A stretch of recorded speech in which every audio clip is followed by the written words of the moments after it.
केरू गेल्यावर हुसन्या काही वेळ आत पाहत तसाच उभा राहिला. त्या बाईने एकदा हात कानापाशी नेला तेव्हा त्याला तिची ती काळी काळी नखं दिसली. हा काही रंग नव्हता, हे काही नेल पॉलिश नव्हतं. आणि अगदी फॅशन करणारी बाईसुद्धा नखं इतकी अणकुचीदार ठेवणार नाही. हे काहीतरी वेगळंच होतं आणि भलतंच होतं. हे साहस अंगलट येणार अशी त्याला भीती वाटायला लागली होती. त्याला वाटलं जावं, केरूला परत बोलवावा आणि असंच निमूटपणे आल्या वाट्याने परत जावं. इथली लक्षणं काही ठीक नव्हती. केरूने दार उचकटल्याचा आवाज त्याच्यापर्यंत स्पष्टपणे पोचला. तिच्यापर्यंतही पोचला. ती खाटेवर एकदम ताठ झाली. तिच्या खोलीत येणारं दार सावकाश उघडलं गेलं. ती सावकाश सावकाश उभी राहिली. त्या शेवटच्या क्षणी, प्रकाश मालवला जायच्या क्षणी, हुसन्याला तिथे खरोखर काय होतं ते दिसलं. काहीतरी ओरडत धडपडत तो कसा तरी व्हरांड्यातून उतरला आणि वाट फुटेल तिकडे पळायला लागला. मनात एकच विचार होता, ती रेतीतली होडी पाण्यात ढकलायची आणि या खतरनाक घरापासून दूर दूर जायचं. पण व्हरांडा उतरल्यावर डावीकडच्या ऐवजी तो उजवीकडे वळला. किनाऱ्याकडे जाण्याऐवजी आत वाडीतल्या घराकडे वळला. त्या घराच्या व्हरांड्यातही कोणीतरी उभं होतं, पांढऱ्या कपड्यातलं, हात पुढे करून. हुसन्या किंचाळला, माघारी फिरला. कसा तरी कडमडत रेतीतल्या होडग्यापर्यंत पोचला. स्वतःशीच काहीतरी पुटपुटत त्याने होडगं पाण्यात लोटलं, होडग्यात उडी मारली आणि वल्ही हातात घेऊन होडगं वल्हायला सुरुवात केली. किनाऱ्यापासून दूर जायचं म्हणजे किनाऱ्याकडे तोंड करायला हवंच होतं. कितीही ठरवलं वर पाहायचं नाही तरी नजर वर जातच होती. त्या घराच्या काळ्या आकाराकडे जातच होती. एकदम त्याच त्या खोलीत प्रकाश आला. दार उघडून कोणीतरी बाहेर आलं. तो केरू होता. हुसन्याकडे पाहत होता आणि दोन्ही हातांनी खुणावून त्याला परत बोलवत होता. पण केरू असा 7-8 फूट उंच असेल आणि त्याचे हात एवढे 5-5, 6-6 फुटांचे कसे असतील? या अल्लाह, या अल्लाह म्हणत हुसन्याने जीव खाऊन वल्हायला सुरुवात केली. म्हणजे? सोनालीने दबक्या आवाजात विचारलं. आले होते लोक डाका घालायला. मग मग मग काय झालं? या घरावर? या नाही, त्या दुसऱ्या घरावर, रखमा म्हणाली. त्यांना काहीच माहीत नव्हतं. कसं माहीत असणार? आसपास एवढं माहीत होतं, दांडेकरांच्या घरात पैसा अडका गडगंज आहे.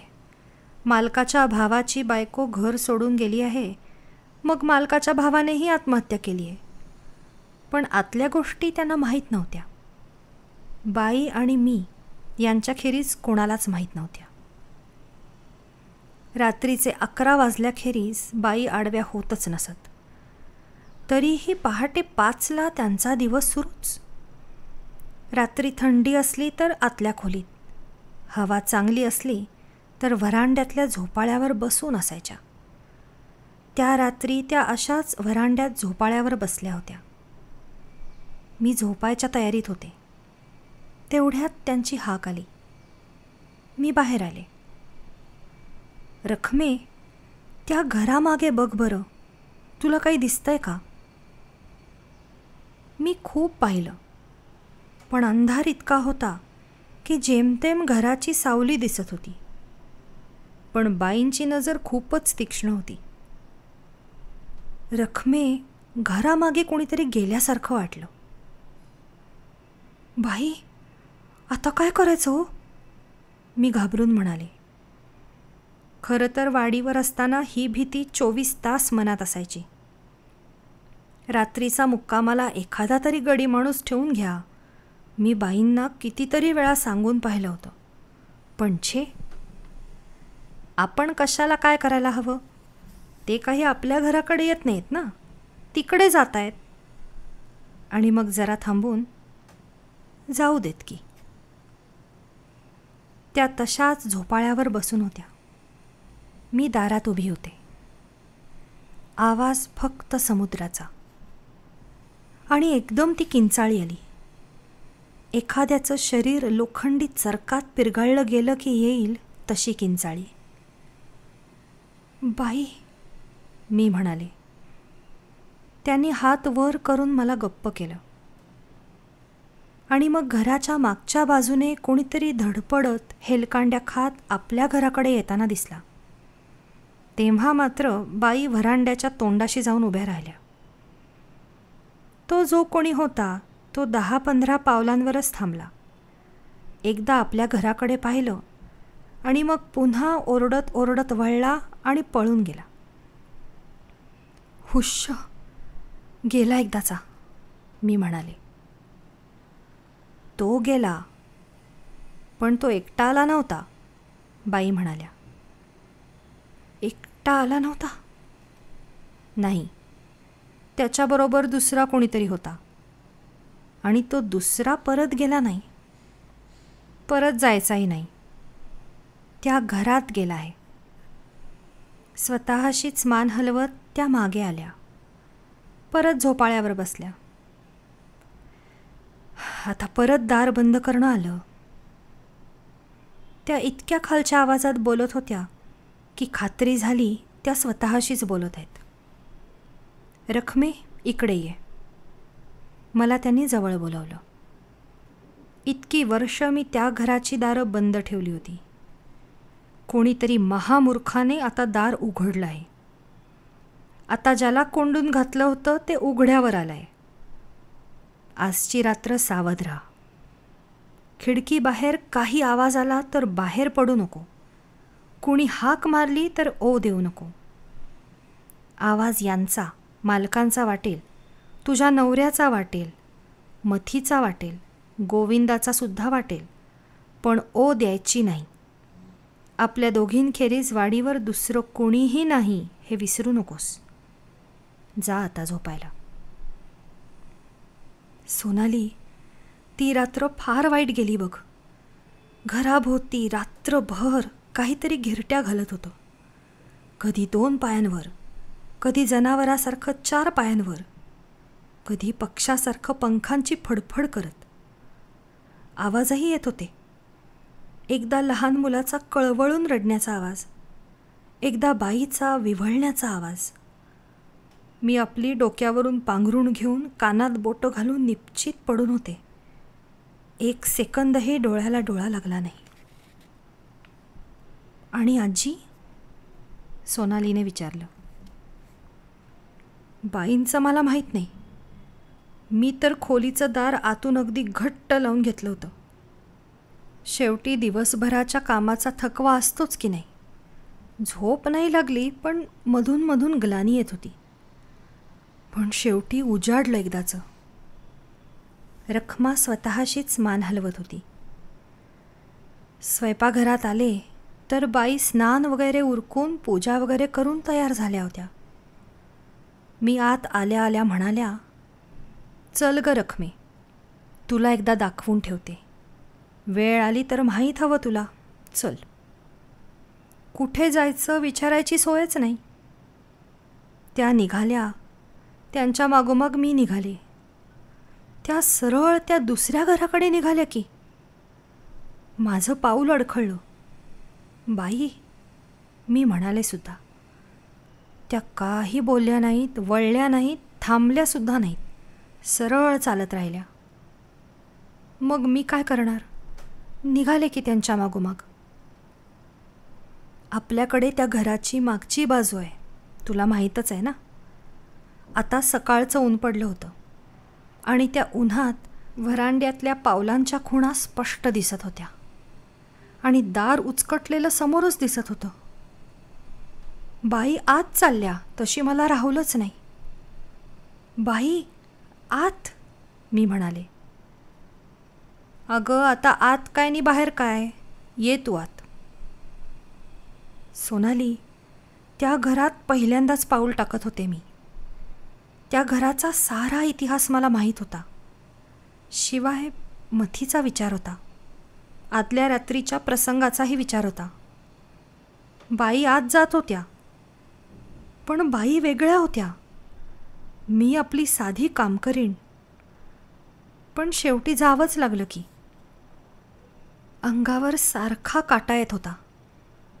कोणतंही दार उघडताना दारामागे काय असेल ह्या विचाराने काळजाचं पाणी पाणी होत होतं. हवा कुंद होती, शिवाय एक खवखवणारा वासही होता. नाका घशाला झिणझिण्या आल्यासारख्या वाटत होत्या. बाई दाराच्या आत पावलाभरावरच थांबल्या होत्या. मी जवळ येताच त्या पुटपुटल्या, रखमे, कशाला हात लावू नकोस. कपाटं, फडताळं, दारं बंद असतील तर उघडू नकोस. दारं उघडी असतील तर आत डोकावून पाहू नको. माझ्याबरोबर राहा. त्यांना त्या घरात काय पाहायचं होतं मला माहीत नाही. त्या प्रत्येक खोलीत जात होत्या, सगळीकडे पाहत होत्या आणि बाहेर येत होत्या. प्रत्येक खोलीत पाऊल टाकताना माझा सारा जीव गोळा होऊन येत होता. कोणास ठाऊक आत काय दिसेल ते. खालच्या मजल्यावरच्या 6ही खोल्या पाहून झाल्या, पण तेवढ्याने बाईंचं समाधान झालं नव्हतं. त्या जिन्याने वर निघाल्या. बाई, मी ओरडले. मला राहावेनाच. माझा आवाज येताच घरात कुठेतरी काहीतरी खुडबुड झाली. रखमे, माझ्याबरोबर आहेस म्हणून तुला धोका नाही, नाहीतर तिकडच्या घरीच ठेवलं असतं. पण आज तू एकटी असता कामा नये म्हणून बरोबर आणले. चल. सोनाली, मी त्या घरातलं काही एक सांगणार नाही. एक तर त्या घरात खऱ्या खोट्याची सारखी गल्लत होते. काही असलं तरी दिसायचं नाही, आणि काही नसलं तरी तिथे काहीतरी दिसायचं. तेव्हा मी काही एक सांगत नाही. दुसरा मजला पाहून झाला. इथं तर प्रत्येक खोलीत केर कचरा, कागद, कपडे पडले होते. कितीतरी वर्षात इथे कोणी आलंच नव्हतं. कोपऱ्या कोपऱ्यातून मोठमोठी कोळिष्टकं लोंबकळत होती. कपाटातून खुडबुडीचा आवाज येत होता. उंदीरच असणार, निदान माझी देवापाशी प्रार्थना तरी तशी होती. आणि मग बाई वर निघाल्या, तिसऱ्या मजल्याकडे, माळ्याकडे. वाटलं पुन्हा एकदा त्यांना सावध करावं, पण आता तर तोंडातून ब्र काढायची सुद्धा हिंमत होत नव्हती. घरात इतक्या आतपर्यंत आलेल्या, काही आलं तर? खाली जाणाऱ्या जिन्याच्या पायथ्याशीच वाट अडवून उभं राहिलं तर? माळ्याकडे जाणारा जिना करकरत होता, सरळ माळ्यातच निघत होता. माळा साऱ्या घरावर पसरला होता. छप्पर उतरतं होतं, मध्ये उंच, दोन्ही बाजूंना उतरत गेलेलं. दोन्हीकडच्या 2 त्रिकोणी भिंतीतच चौकोनी खिडक्या होत्या. काचा धुळीने, कोळिष्टकांनी जवळजवळ झाकल्या गेल्या होत्या. अगदी अगदी अंधुक प्रकाश होता. मी जिन्याच्या पायरीवरच उभी होते आणि माळ्यात चारी बाजूंना पाहत होते. बाई वरच्या फरशीवर उभ्या होत्या. त्या एकदम मागे वळून म्हणाल्या, रखमे, उतर खाली. चल निघूया. उतर खाली, घाई कर. एक सेकंदभर काही सुचेनाच. बाईंच्या आधारावरच तर मी या घरात इतकी आतपर्यंत आणि वरपर्यंत आले होते. पण ज्या भिंतीच्या आधारानेच आपण उभ्या असतो, ती भिंतच अशी डगाडगा हालायला लागली म्हणजे? आता बाईंचा आवाज सांगत होता. कशी खाली आले सांगता येत नाही. पायरीवरून पाय घसरून जिन्यावरून खाली कोसळले कशी नाही तेच सांगता येत नाही. पण देवाची खैर, सरळ खाली पोचले. माझ्या मागोमाग बाई खाली आल्या. चल, थांबू नकोस म्हणत होत्या. आणि तू आधी पुढे हो, मी मागून येते म्हणत होत्या. तिथनं खाली तळमजल्यावर आलो. खरं तर बाई म्हणाल्या होत्या, फडताळं कपाटं उघडी दिसली तरी आत बघू नकोस. पण आपलं मन आपल्या ताब्यात असतं का? खालच्या खोलीत डाव्या भिंतीतलं मोठं फडताळ, त्याची दारं सताड उघडी होती. वर जाताना ही दारं उघडी होती का बंद होती आता आठवत नव्हतं. पण नजर आत गेलीच. फडताळ उंच आहे. आत 2-2 फुटांचे खाणे आहेत. मधल्या खाण्यात अगदी मागे कसला तरी कपड्यांचा ढीग दिसला. आठवण एकदम 20 वर्ष मागे गेली. मथी, तिच्या अंगावर असल्याच कापडाचा परकर पोलका असायचा. मागून बाईंनी पाठीला धक्का दिला. चल, त्या म्हणाल्या. बाहेर येता येता मनाला वाटलं होतं, नुसत्या कपड्यांचा एवढा मोठा ढीग होणार नाही. नुसत्या कपड्यांचा नाही, कपड्यांच्यात काहीतरी. सोनाली, तुला काय सांगू? रखमाचे डोळे ओले झाले होते. शेवटी आईचं काळीजच ते. आम्ही व्हरांड्यात आलो. मागे बाईंनी दार नुसतं लोटून ठेवलं. कडी उचकटलीच होती. त्या तशाच आपल्या घराकडे निघाल्या. मी घाईघाईने त्यांच्या मागून येत होते. त्या आपल्या व्हरांड्यात येऊन थांबल्या. मला त्यांना सांगायची घाई झाली होती. त्यांच्याजवळ पोचताच मी म्हणाले, बाई, तिकडच्या घरातल्या त्या फडताळात. मला त्यांनी पुढे बोलूच दिलं नाही. रखमे, तुला सांगितलं होतं ना आत पाहायचं नाही म्हणून. त्यांना काय सांगणार? बाई सहज नजर आत गेली. आत मथीच्या कपड्यात काहीतरी. मला पुढे बोलवेनाच. रखमे, त्या घराचं काही खरं नाही बघ. काय दिसेल नि काय नाही, काही सांगता येत नाही बघ.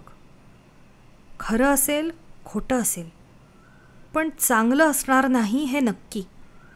मनाशीही खुणगाठ बांध. त्या घरात काहीही चांगलं असणार नाही.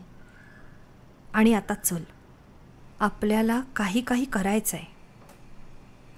रखमा गप्प बसली. मग जरा वेळाने म्हणाली, मी विसरलेच होते. बाईंचे वडील पंचाक्षरी होते. त्यांनीही वाडीला 1-2 भेटी दिल्या होत्या. त्यांनीच हे उपाय सुचवलेले असणार.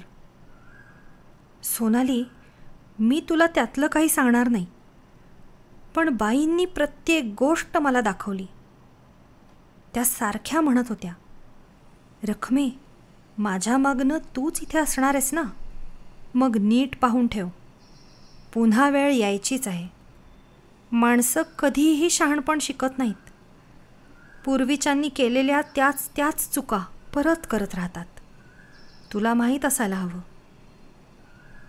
सोनाली, त्यांनी आणखीही काही सांगितलं, पण ते तुझ्यासाठी नाही आणि यातलं काही सांगणार नाही. फक्त एक सांगते, दारं उघडलेली आहेत, बाई म्हणत होत्या. ती परत बंद करायलाच हवीत. जे बाहेर मोकाट सुटलं आहे त्याला परत आत जेरबंद करायला हवं. आणि तू तर सारं पाहून ठेव. रखमे, इथं वाडीवर राहायचं म्हणजे हे माहीत हवंच. रखमा बराच वेळ गप्प बसली. शेवटी सोनालीनेच विचारलं, मग काय झालं का त्यांचं काम? काय जे बंद करायचं होतं ते केलं का बंद? सोनालीच्या आवाजात एक नैसर्गिक असा अविश्वास होता. शब्दात थोडीशी थट्टाही होती. रखमा गर्रकन तिच्याकडे वळून म्हणाली, सोनाली, या गोष्टी हसण्यावारी नेण्याच्या नाहीत. मग ती जरा थांबून म्हणाली, आज ना उद्या तुला द्यावंच लागणार होतं, ते आताच देते. काय देतेस? काय देणार आहेस? तू थांब इथे, मी आलेच. रखमा आत गेली. आत एक कपाट उघडल्या मिटल्याचा आवाज आला. रखमा बाहेर आली तेव्हा तिच्या हातात लाल फडक्यात बांधलेली एक चपटी वस्तू होती. बाहेरच्या आकारावरून वही किंवा पातळ पुस्तक वाटत होतं. हे घे. ते लाल पार्सल पुढे करत रखमा म्हणाली. काय आहे ते समजल्याखेरीज मी घेणार नाही, सोनाली म्हणाली. तुझ्या आजीने लिहून ठेवलेलं आहे. योग्य माणसाच्या हातात दे, त्या म्हणाल्या होत्या. आणि परवा जेव्हा तुझ्या हातून तुझ्या नकळत तुझ्या आजीचं चित्र रेखाटलं गेलं तेव्हाच मला समजलं, आजीनंतर तूच. एक पाऊल मागे सरत सोनाली म्हणाली, नाही गो बाई, मी कुणी नाही, मला नाही यात कशात गुंतून पडायचं. रखमा मान हलवत होती. या गोष्टी आपल्या हातातल्या नाहीत सोनाली. तुझ्या हातून आजीचा चेहरा आला हीच ती खूण होती. लाल पुडकं पुन्हा पुढे करीत रखमा म्हणाली, अगं नुसतं वाचून पाहायला काय हरकत आहे. घे, तुझ्याच आजीच्या हातून लिहिली गेलेली ती हकीकत आहे. एवढ्या आग्रहानंतर नाही म्हणणं सोनालीच्या अगदी जीवावरच आलं. शिवाय रखमा म्हणत होती तेही खरंच होतं. नुसती एखादी हकीकत वाचल्याने काय बिघडतं. तिनं ते पुडकं हातात घेतलं. सोनाली वर तिच्या खोलीत आली. ती रखमाला विचारायला गेली होती, जराशी माहिती हवी म्हणून. आणि माहितीचा महापूरच तिच्यावर लोटला होता. शेवटच्या क्षणी त्या ऐकीव गोष्टी एकदम तिलाच येऊन स्पर्शल्या होत्या. प्रत्यक्ष आजीनेच लिहिलेले कागद तिच्या हातात आले होते. तिने ते पुडकं उशीखाली सारून ठेवलं. ती ते वाचणार तर होतीच, पण आत्ता या क्षणी नाही. रखमाच्या हकीकतीने आधीच मनावर परिणाम झाला होता. ओल्या मातीत बी लवकर रुजतं म्हणतात. मग या नाना विश्वासांसाठी तिच्या मनाची पार्श्वभूमी या क्षणी चांगलीच तयार झाली होती. आणि मग त्यांनी एकदा का मनात मूळ धरलं की पुढच्या सर्व क्रिया, सर्व विचार यांच्यावर त्यांचा प्रभाव पडणारच. ज्या रंगाच्या काचेतून तुम्ही जगाकडे पाहता त्याच रंगात जग तुम्हाला दिसणार. तरी पण काही वेळ जाऊ द्यायला हवा. पश्चिमेकडे उघडणाऱ्या खिडकीपाशी येऊन ती उभी राहिली. आता सूर्य पश्चिमेकडे कलला होता. त्या घराची सावली आता त्यांच्या बाजूला पडली होती. तिच्या मनात एक संपूर्ण असंबद्ध असा विचार येऊन गेला. बरं झालं ते घर आपल्या आणखी जवळ नाही, नाहीतर संध्याकाळचा सूर्य क्षितिजाला टेकला की त्या घराची सावली आपल्या घरावरच पडली असती. त्या विचाराचाच तिला राग आला. आपण आता सावलीलाही भ्यायला लागलो की काय, तिच्या मनात विचार आला. सावली म्हणजे फक्त प्रकाशाचा अभाव, एक निर्द्रव्य प्रक्षेप. पण मग तिला तो मागचा अनुभव आठवला. त्या बंद खोलीतल्या खिडकीच्या उन्हाच्या चौकोनात तिची सावली पडताच समोरचं दार हलके हलके बंद झालं होतं. खाली जाण्यासाठी ती खोलीच्या दारापर्यंत आलीसुद्धा, पण मग ती दारातच थांबली. एकतर खाली कुणाच्या वर्दळीचा आवाज येत नव्हता. आता दुपारचे फक्त 3 वाजले होते. एकटीने खाली जाण्यात काहीच अर्थ नव्हता. शिवाय ते आजीचं हस्तलिखिताचं बाड, ते तिला खुणावत होतं.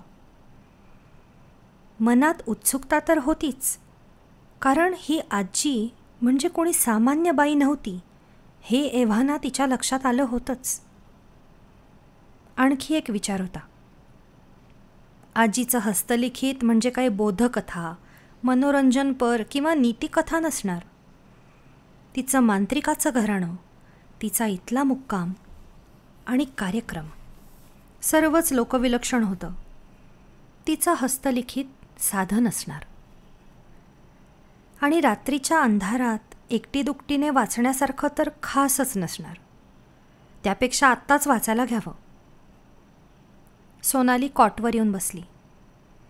उशीखालचं ते लाल कापडातलं पार्सल बाहेर काढून तिने ते मांडीवर ठेवलं. ज्याला बासनात गुंडाळून ठेवणं म्हणतात तो असलाच प्रकार असला पाहिजे. तिने कापडावरून हात फिरवला. कापड रेशमी होतं. सोनालीला कद, पितांबर, सोवळ्यातले कपडे यांची काहीच माहिती नव्हती. तिने पार्सल नाकापाशी नेऊन त्याचा वास घेऊन पाहिला. एक वास होता. दुर्गंधी तर नाहीच, अप्रिय म्हणण्यासारखाही नाही. सोनालीला बुक्का, केशर यांच्या वासाची काहीही कल्पना नव्हती. एक गोष्ट उघड दिसत होती. कापडावर अजिबात धूळ नव्हती. कितीतरी वर्ष कोणत्या तरी कपाटात ठेवून दिलेलं असलं तरी या पार्सलवरून सतत कोणाचा ना कोणाचा तरी हात फिरत होता. कापडाला वरून 2 निरगाठी मारल्या होत्या. केवळ तिची नखं लांब लांब होती म्हणून तिला त्या सुळसुळीत कापडाच्या गाठी सोडता आल्या. कापड बाजूला होताच आतले कागद समोर आले. कागद जाड होता आणि अक्षर मोठं होतं. म्हणजे तिला आधी जे एक खूप मोठं बाड वाटलं होतं ती प्रत्यक्षात लहानशीच हकीकत होती. अक्षर वळणदार नसलं तरी सुवाच्य होतं. आजकाल मात्रांना वेटोळी दिसत नाहीत. उकाराच्या खुणेला असा मोठा बाक दिसत नाही. तिने कागदांची चळत फर्र आवाज करीत हवेतून फिरवली. मघाचाच तो वास आता आणखी स्पष्टपणे जाणवला. एक गोष्ट सहज ध्यानात येत होती. लेखनात परिच्छेद, अवतरणं, संवाद काहीही नव्हतं. सर्व मजकूर सलग होता. बाबा वाडीवर फार वेळ आले नाहीत. आजीने सुरुवात केली होती. फार तर 5-7 वेळा आले असतील. अगदी सुरुवातीस आले ते मला माहेरपणासाठी गावाकडे घेऊन जायला. तसे घरचे आम्ही गरीब नव्हतो, पण या दांडेकरांकडची परिस्थिती फारच वेगळी होती. बाबा स्वतःचा मान राखून घेणारे. ते एका रात्रीपेक्षा जास्त मुक्कामाला थांबले नाहीत. संध्याकाळची मी त्यांच्याबरोबर समुद्रकिनाऱ्यापर्यंत फिरत फिरत गेले. तेव्हा भाऊजींनी त्यांचं दुसरं घर बांधलं नव्हतं.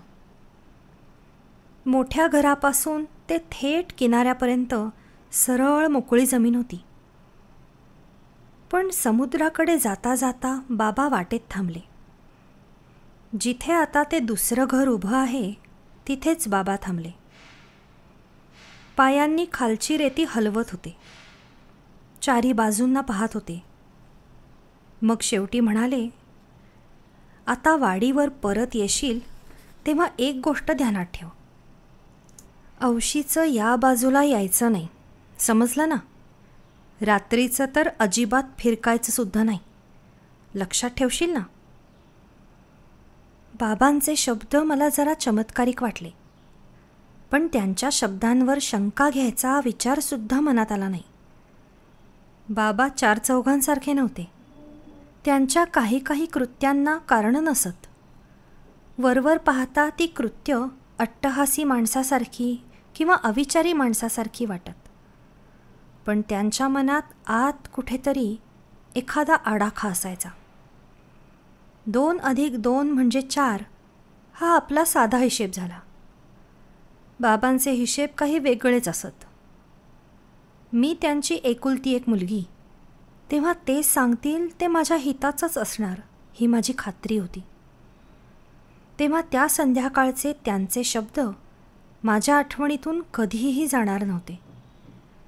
मी माहेराहून आठवड्याभरात परत आले, पण बाबांनी सांगितलेल्या गोष्टीची कुठेही वाच्यता केली नाही. तशी मी घरात लहानच. मामनजी आणि सासूबाई हे करते. घराबाहेरचा सर्व कारभार मामनजींच्या शब्दाप्रमाणे, तर घराच्या उंबरठ्याच्या आत सासूबाईंचं राज्य. तशा त्या खाष्ट किंवा रागीट नव्हत्या. कामालाही मागे सरणाऱ्या नव्हत्या, पण एकूण समज जरा कमीच. लंगड्या पिल्लाला मादी झुकतं माप देते म्हणतात. इथेही हाच प्रकार होता. तसं यांचं आणि मोरेश्वर भाऊजींचं शिक्षण बेताबाताचंच, आणि घरचाच व्याप इतका होता की शिक्षण घेऊन 4 पैशांसाठी नोकरी करायची वेळच येणार नव्हती. पण डिग्री असो वा नसो, व्यवहारात माणसाने सावध राहिलं पाहिजे.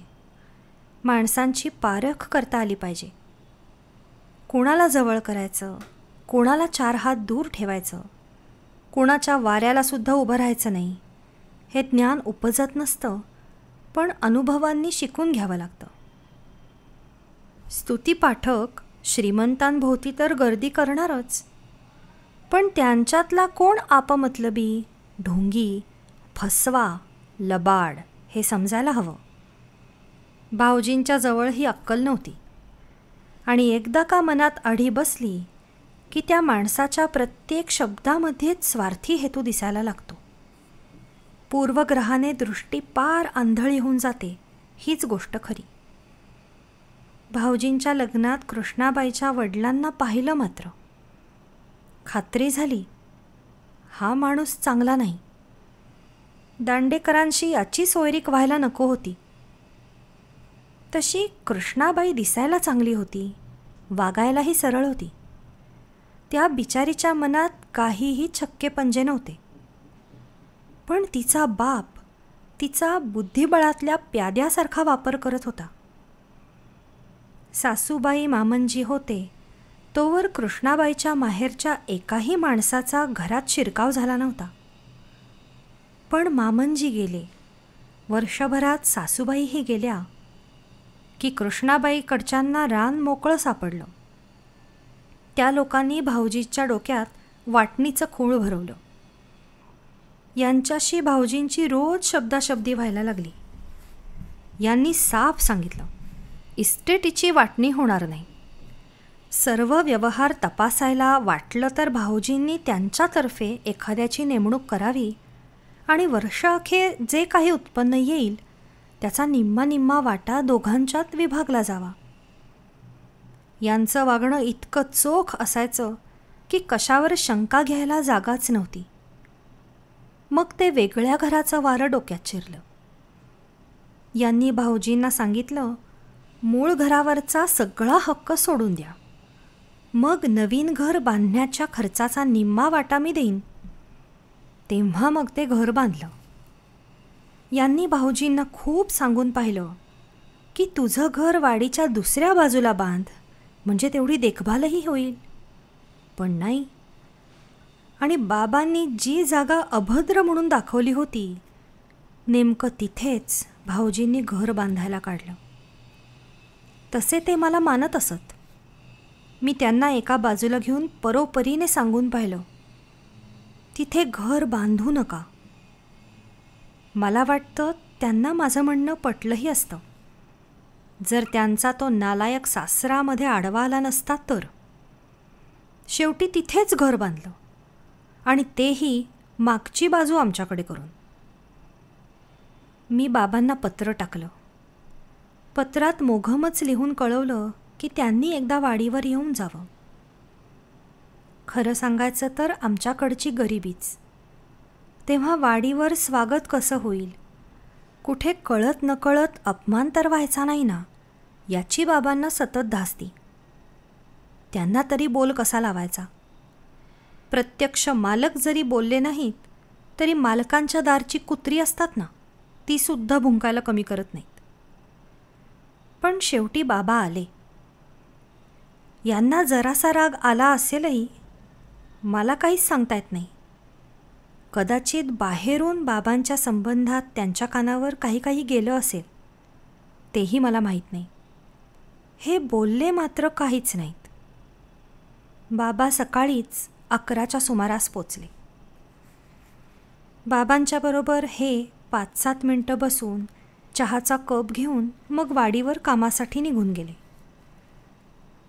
काय ग दुर्गे, कशासाठी बोलावून घेतलंस? बाबांनी विचारलं. मी त्यांना व्हरांड्यात आणलं आणि समोरचं दुसरं घर दाखवलं. तुम्ही पाहिलं नाहीत का? मी त्यांना विचारलं. आमच्या मोरेश्वर भाऊजींचं घर. त्या घराकडे बाबा बराच वेळ नुसते पाहत उभे राहिले. मग म्हणाले, मी जरा समुद्रावर जाऊन येतो. व्हरांड्याच्या पायऱ्या उतरून ते समुद्राकडे गेले. अर्थात जाताना आणि येताना दोन्ही वेळा त्यांना भाऊजींच्या घरावरून जावं लागणार होतं. मी घरात येऊन कामास लागले. बाबा तिकडून केव्हा परत आले मला माहीत नाही. बाहेरून परस्पर वाडीवरही गेले असतील. हे 1च्या सुमारास परत आले. त्यांच्या मागोमाग बाबाही आले. जेवणं झाली. जेवण घेत असतानाच बाबांनी सांगितलं, दुपारच्या गाडीने परत जाणार आहे. अर्थात त्यांना बैलगाडीतून हमरस्त्यापर्यंत सोडण्याची व्यवस्था होणार होती. मला माहीत होतं माझ्याशी बोलल्याखेरीज बाबा जायचे नाहीत. जेवणानंतर विश्रांतीसाठी हे वर गेल्या गेल्या मी व्हरांड्यात आले. बाबा माझी वाटच पाहत होते. दुर्गे, हे काही चांगलं लक्षण नाही बघ, ते म्हणाले. येताना पलीकडच्या घरात गेलो होतो. मोरेश्वर होता, कृष्णाही होती. सासरे बुवा कुठे दिसले नाहीत. तशी ती दोघं सरळ आहेत ग, पण माणसाचं कसं आहे, चिखलात पाय पडला की अंगावर चिखलाचे डाग यायचेच. मला पाहताच मोरेश्वरच्या कपाळावर आठी आली. मनाशी म्हटलं, सासरेबुवांनी कान भरलेले दिसतायत. आपण एक शब्द बोलायचा नाही. प्रकृतीची चौकशी केली. घर तरी दाखव म्हणालो. मोरेश्वर नाराजच होता. पण ती कृष्णा, ती म्हणाली, चला हो दाखवते. 3ही मजले पाहिले मी दुर्गे. तो सासरा असता तर त्याने मला घरात पाय टाकू दिला नसता. मला जे काय पाहायचं होतं ते मी पाहिलं. दाराबाहेर पडतो ना पडतो तोच समोरून कृष्णाचा बाप आला. मी त्याच्याशी शब्दसुद्धा बोललो नाही. पण मी सारं घर आतून पाहिलं आहे हे त्याला समजणारच. दुर्गे, मी एवढंच सांगतो, तो माणूस भला नाही. काय करील सांगता येत नाही. त्यांनी जाताना मला काही काही सांगितलं. दुर्गे, ते म्हणाले, त्या घराच्या दुसऱ्या मजल्यावर जो माळा आहे ना, त्याच्याकडे लक्ष ठेव. मध्यरात्री माळ्याच्या खिडक्यातून कधी हलता प्रकाश दिसायला लागला तर सावध हो. वरचं त्रिकोणी छप्पर आहे ना, त्याच्यावर औशीचं रात्रीचं काही काही बसलेलं दिसलं तर सावध हो. विश्वनाथरावांनाही सांभाळून राहायला सांग. रात्रीचे त्या घराच्या बाजूला जात जाऊ नका म्हणावं. बाबा सांगत होते त्यामागचा त्यांचा हेतू मला समजला होता. पण यांना इतके दिवस मी अगदी जवळून पाहिलं होतं.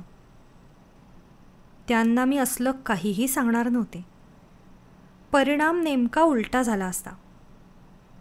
त्याच रात्री ते घराबाहेर पडले असते. भाऊजींच्या घराकडेच काय, प्रत्यक्ष घरात गेले असते. तेव्हा मी होला हो केलं. दारापाशी बैलगाडी आली. गाडीत पडशी टाकता टाकता बाबा म्हणाले, दुर्गे, काही झालं तर मला बोलावं बरं का. काय खुणा पाहायच्या तुला माहीत आहे. आणि मागे मला काही काही करताना तू पाहिलं असशील. पण एक ऐक, नाही ते करायच्या फंदात तू पडू नकोस, समजलं का. विश्वनाथरावांना राग आला तरी चालेल. त्यांची सुरक्षितता पाहायला हवी ना. 2 अधिक उण्या शब्दांनी काही जखमा होत नाही, समजलं. तुझ्याकडून शब्द आला की मी असेन तसा येईन, समजलं. आणि मग ते गेले. बाबांच्या शब्दांनी मनात नाही नाही त्या कल्पना यायला लागल्या होत्या. त्या घरात काय काय चालतं याची काहीतरी माहिती काढायलाच हवी होती. घरात काम करणाऱ्या बायका, त्यांच्याकडे कुणाचं लक्ष नसतं, पण त्यांचं घरात सगळीकडे लक्ष असतं. भाऊजींच्या कामवालीशी रखमा नेहमी बोलायची. रखमालाच चौकशी करायला सांगायला हवी. पण आधी रखमाला नीट कल्पना द्यायला हवी. तसे घरच्यांच्याबद्दल सगळ्याच कामवाल्या एकमेकींना विचारत असतात, पण म्हणजे रखमाला विश्वासात घेणं आलं आणि अर्धवट नाही, सगळं सांगायला हवं. बाबा काय करत असत हे सांगणं आलं. त्याखेरीज तिचा विश्वास कसा बसायचा? तिला बाजूला घेऊन प्रकरणाची जराशी कल्पना दिली. आधी बिचारी घाबरलीच. या खेड्यापाड्यातल्या लोकांचा या प्रकारांवर अगदी चटकन विश्वास बसतो. पण दांडेकरांशी तिचं इमानही तसंच बळकट. तिने कृष्णाबाईच्या कामवालीशी बोलून बोलून बरीच माहिती काढली. एक म्हणजे भाऊजींचे सासरे सततचेच तिथे मुक्कामाला असतात. दुसरं म्हणजे त्यांचा मुक्काम वरच्या माळ्यावरच असतो. साफसफाईसाठी सुद्धा कामवालीला तिकडे जायची बंदी आहे. कृष्णाबाई बाबांचा उल्लेख करते, त्यावरून तिला समजलं की ते तिथेच मुक्कामाला आहेत. ती कामाला असताना तरी तिला ते दिसले नाहीत. बाहेर पडत असतील तर अगदी पहाटे, उजाडण्यापूर्वी किंवा रात्री अंधार पडल्यावरच. रखमाला आणखी काही माहिती काढून घेता आलीच नाही, कारण कृष्णाबाईच्या कामवालीने एकाएकी त्या घरचं कामच सोडलं. म्हणजे ती 2-3 दिवस दिसली नाही तेव्हा मीच कृष्णाबाईला विचारलं, अगं धुणं भांडेवाली दिसत नाही गं? आधी कृष्णाबाई काही बोलली नाही, पण मग तिच्या डोळ्यात एकदम पाणी आलं. तसं वय किती? जेमतेम 22च. लग्नानंतरची पहिली 2 वर्ष एकत्रच होतो, तेव्हा ती तशी खुशीत असायची. अंगावर पडेल ते काम करावं, कशाची जबाबदारी नाही, काळजी घ्यायला घरात मोठी माणसं आहेत. पण आता सगळंच तिच्या एकटीच्या शिरावर आलेलं. तशी पैशांची काळजी नव्हती. भाजीपाला धनधान्य सगळंच घरात येत होतं. वर वाटणीचे पैसेही येत होते. पण ती काही सुखी वाटत नव्हती. काही अडचण आहे का गं? मी विचारलं. बाबांनी कामवालीला घालवून दिलं, कृष्णाबाई म्हणाली. काय तर म्हणे वरच्या माळ्यावर गेली होती. पण दुःख तेवढंच नाही, या बायांच्या तोंडाला आवर कोण घालणार? त्या कामवालीने काही काही ऐकवलेलं असणार. कृष्णाबाईकडे कामावर यायला एकही बाई राजी नव्हती. या पुरुषांना काय होतं हुकूम द्यायला? कृष्णाबाई म्हणत होती, शेवटी घरच्या बाईला सगळं पाहावं लागतं, यांचं काय जातं? तिचा विश्वास संपादन करण्याचा साधा सोपा मार्ग समोर दिसत होता. कृष्णाबाई, तुझं काम रखमा करील आणि ती तुझ्या घरात पायसुद्धा टाकणार नाही. म्हणजे तुझ्या वडिलांना नाही नाही त्या शंका यायला नकोत. तुझी धुणी भांडी दुपारची तुमच्या मागच्या व्हरांड्यात आणून ठेव. रखमा सगळं काम करून ते तिथे परत ठेवत जाईल. तिला बिचारीला केवढं हायसं वाटलं. तशी ती माझी सख्खी जाऊच होती, तेव्हा मी अशी मदत केली तर त्यात वावगं काहीच नव्हतं. पण आम्ही दोघी एकमेकींना भेटलो, 4 शब्द बोललो तर कोणाला संशय याचं काहीच कारण नव्हतं. भावाभावांच्यात अशी शब्दाशब्दी झाली असेल, पण ती भांडणं आतल्या घरापर्यंत पोचलीच पाहिजेत असं थोडंच आहे. रखमा आधी जरा आढेवेढे घेत होती, पण शेवटी ती तयार झाली. कृष्णाबाईच्या भेटी दर दिवसा 2 दिवसाकाठी व्हायला लागल्या. मी ठरवलं होतं, तिला आपण होऊन काहीही विचारायचं नाही. शरीरात काही दुखत खुपत असलं तर लपून राहत नाही. मनाचंही तसंच आहे. आणि माझा तर्क खरा ठरला. 2-3 भेटी झाल्यावर तीच एकदा आपणहून म्हणाली, बाई सांगू का नको? घरचीच माणसं, त्यांच्याबद्दल कसं बोलायचं? मी काहीच बोलले नाही. कृष्णाच पुढे म्हणाली, एक यजमान दुसरे वडील. पण बाई कशाने तरी झपाटले बघा त्यांना. सारखे सारखे वरच्या माळ्यावर जात असतात. मलाही वर जायची बंदी आहे. आणि रात्री अपरात्री समुद्रावर जात असतात.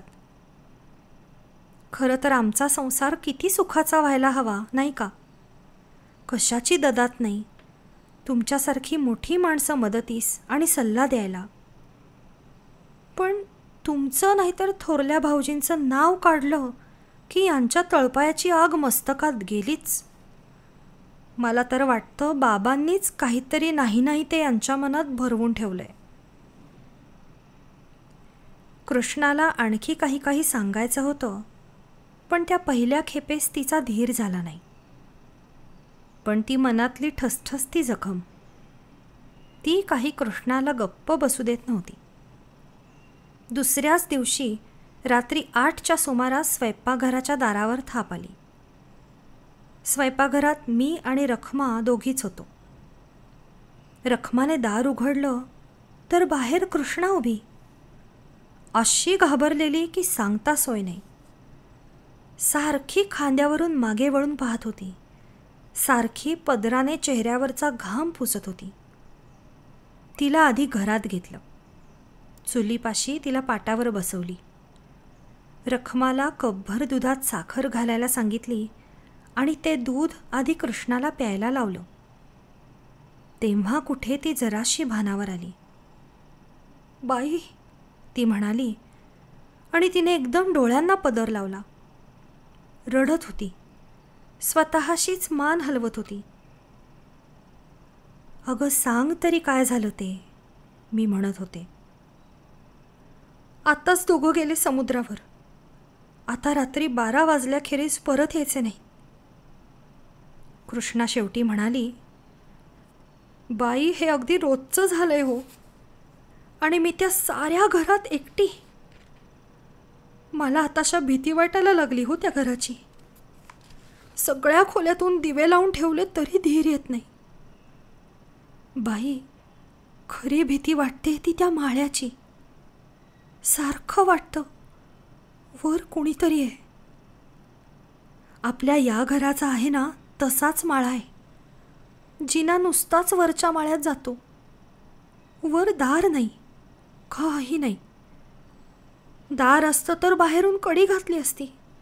तेवढाच जीवाला धीर आला असता. आता जरा कुठे खुट झालं की असं दचकायला होतं. तुम्ही चलता का? यांना 2 शब्द सांगता का? मला तिची खरंच कीव आली. बाबांना त्या जागेच्या आसपास काहीतरी जाणवलं होतं. तिची भीती अगदीच निराधार आहे असं मला तरी वाटत नव्हतं. आणि ही अशी सतत दचकत घाबरत राहणं चांगलं नव्हतं. कारण तिला यशवंताच्या वेळचे दिवस गेले होते. मग तिला माहेरीच जायला सांगू का नाही? मला एकाएकी कल्पना सुचली. त्यात गैर काहीच नव्हतं. तिच्या आईकडेच जात होती. इथे तिच्या एकटीवरच सगळ्या कामाचा बोजा पडत होता. मी तिला सांगितलं, कृष्णा तू आजची रात्र इथेच थांब. ती काही बोलायला लागताच मी तिला गप्प केलं. हे बघ मी व्हरांड्यातच थांबते. भाऊजी येताना दिसले की त्यांना भेटते आणि सांगते काय सांगायचंय ते.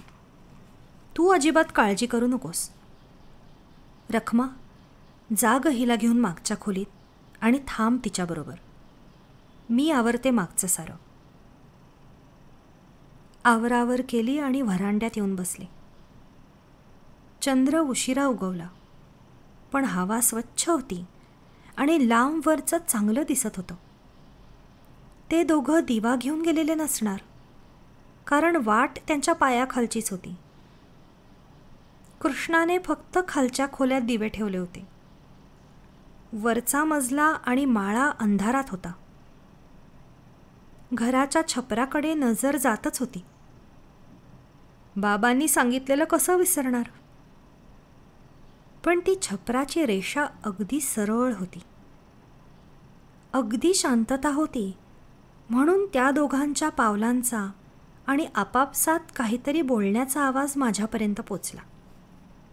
कारण त्यांच्या घराचं दार समुद्राकडे होतं. काही वेळा माणूस काही गोष्टी विचार न करताच करतो. अविचाराने करतो असा याचा अर्थ नाही. आतून कुठून तरी एकदम प्रेरणा येते आणि माणूस ते करतो. कधी त्याचा परिणाम चांगला होतो, कधी वाईट होतो. पण त्या क्षणी माणूस परिणामांचा विचारच करत नाही. व्हरांड्याच्या खिळ्याला टांगलेला कंदील काढून मी हातात घेतला आणि पायऱ्या उतरून सरळ भाऊजींच्या घराकडे निघाले.